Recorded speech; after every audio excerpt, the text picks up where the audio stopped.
Mike, nice to meet you. Look, London, obviously we knew what was happening with London at the end of last year. You've decided to stay on again.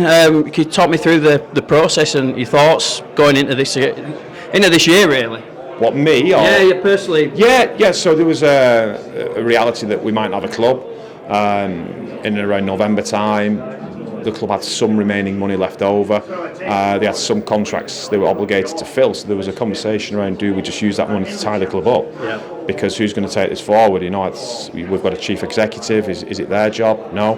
He's not chairman or owner. Is it my job? No. So then it was, what do we do? Are we, David signed cheques for 20 plus years, and he's not going to sign one in December. So what do we do? So I said to the players very openly, you're going to have to get yourself a job.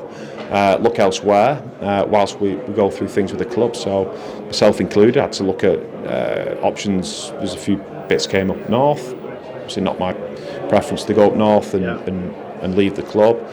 We made a decision, myself and Jason, that we think we can do this. Quite daunting, knowing that you've not got any money coming in. So we looked at what we could do. So we've got the crowdfunding page going. We've got massive upsurge in ticket sales. I think we're on, speaking to Jake, and he said we're possibly on record for a recent kind of record in the last 10-15 years. So that's fantastic. It just shows you the support we've got from the fans.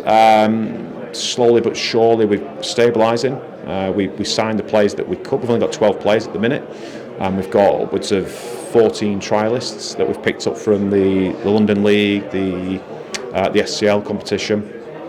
So that's forming the squad at the minute. Yeah. So in terms of stability, Gary Hetherington has been helping us with in terms of finding investment, which has been amazing. 3 big clubs have kind of tapped us on the shoulder and said, we're here to help you.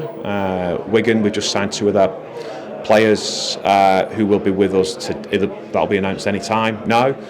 They'll be up for selection this weekend. They really wanted to help us, could see our situation. Of course, it benefits them that younger players get game time, but it's a fantastic help for us in here and now.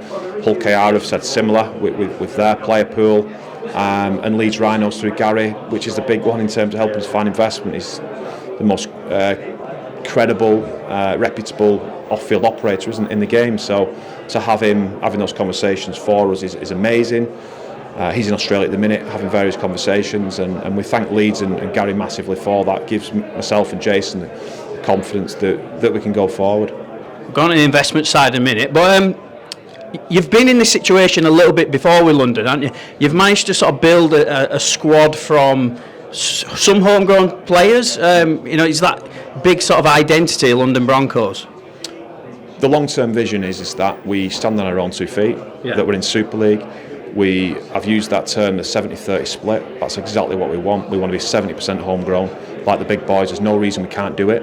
We need a Super League club for those players to aspire to get there. We need an academy, which we don't have at the minute. We're currently working on a development team that we would support, that would sit underneath the first team, if you like, an unofficial reserve team, if you like, to collect the best players in the area and to keep tabs on those.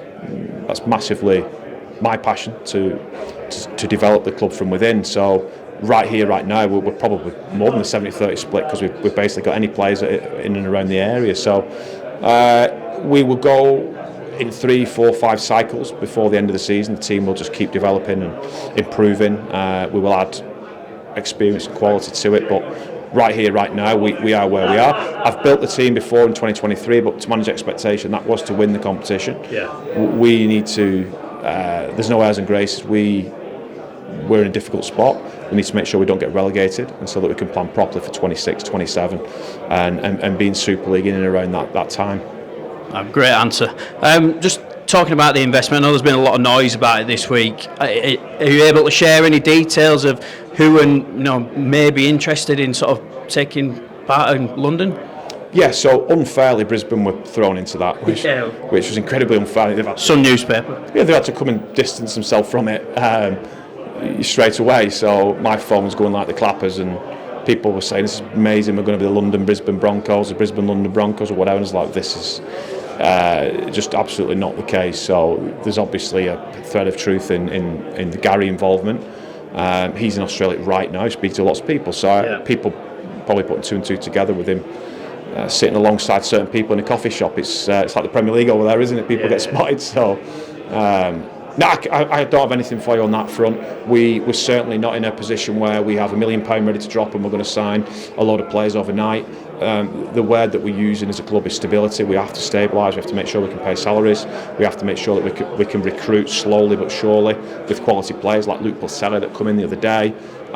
We won't be spending a fortune. The aim will be to stay away from the bottom. Sounds crazy, we've just come down with the Super League, but that's just where we are, and we have to manage that expectation globally for the fans, the press, everybody. If there's anybody watching from outside the heartlands, from London, the South, Midlands even, amateur players, what would you say to them for London, the potential that they could have in the future? Well, they could dominate world rugby, couldn't they, London? And I think, given time, we don't have 100 years behind us that Wigan do and all these clubs. We've got 40 years behind us, and with a more strategic approach, if you use that's a buzzword, it can be incredibly successful, can't it? Yeah. It really can. And the thing that is exciting people that I've been involved speaking to is what we've done in recent years in terms of Kai Pearce-Paul's now playing NRL, not Supers, playing NRL. So we've got players playing NRL, Championship and Super League and International Rugby. And then the immediate blueprint was what we did in 2023 with a massively homegrown team. So I think it's unbelievably exciting. I think with what I want from this is everything that Phil Jones did for years as head of youth, everything that Rob Powell did as head of youth can't be wasted, and we can't just keep starting again. We've learned all the good things from that, all the fix-ups things from that, where we're best spending our time and not spending our time. And we've shown that we can compete with a large contingent of London-based players or Southern-based players. And I just think that would be a magic story to get into Super League with that percentage of homegrown players. So how can we get people involved in the game? Well, it's a matter of getting down to your local junior league club. Yeah. A matter of getting in the pathway, as simple as that. We've got eyes on everything at the minute. We're trying to stabilise ourselves, but in Midlands, for example, which you use, you've got Josh Hodgson, you've got Matt Davis, Sam Davis, all playing Super League now. I could go on forever. You could pick a player from any region of the country outside of the heartlands that we've had the pleasure of developing to make a living for himself in this sport.